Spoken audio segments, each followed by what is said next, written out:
මේ තමයි Sanctuary of Truth. එහෙම නැත්නම් සත්‍යයේ අභය භූමිය. මේක තියෙන්නේ තායිලන්තේ පතායා නගරේ.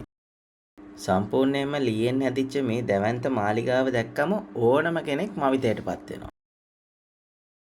ඒ වගේම මේ තමයි ෆොටෝ ස්පොට් එක. 1981 වර්ෂයේදී තමයි මේක හදන්න පටන් අරගෙන තියෙන්නේ. අද වෙනතුරුත් ලී කැටයම් ශිල්පීන් මෙහි කැටයම් කටයුතු කරගෙන යනවා.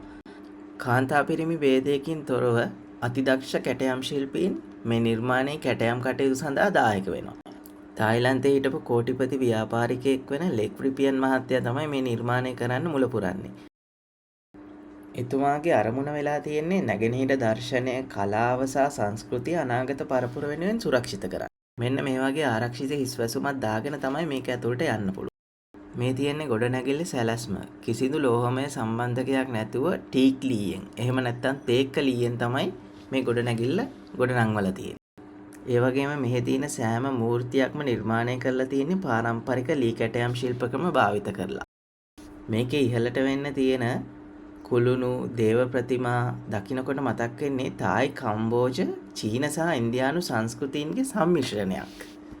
මේක ආගමික ස්ථානයකට වඩා පුරාණ දර්ශනවාදය, ස්වභාව ධර්මය සහ විශ්වයේ ස්වභාවය පෙන්වා දෙන සංස්කෘතික කෞතුකාගාරයක් විදියට තමයි හැඳින්වෙන්නේ.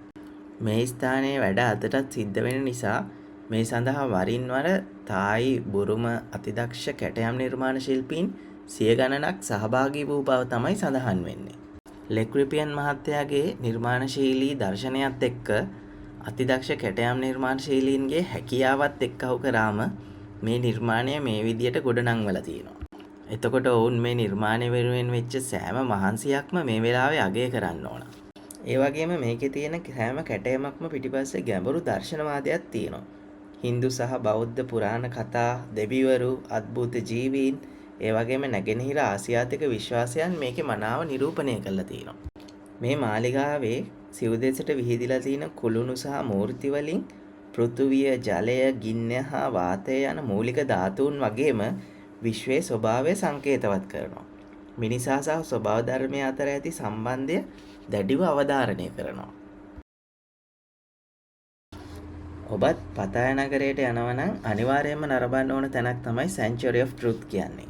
ඒ කැටයම් නිර්මාණශීලීන්ගේ අසහාය හැකියාව, ඒ වගේම මෙහි තියෙන කලාත්මක බව, සාමකාමී පරිසරය, ඒ හැම දෙයක්ම ෆොටෝ එකකට වඩා, වීඩියෝ එකකට වඩා මතකයේ රැඳෙන සංචාරයක් වෙන බවට කිසිම සැකයක් නැහැ.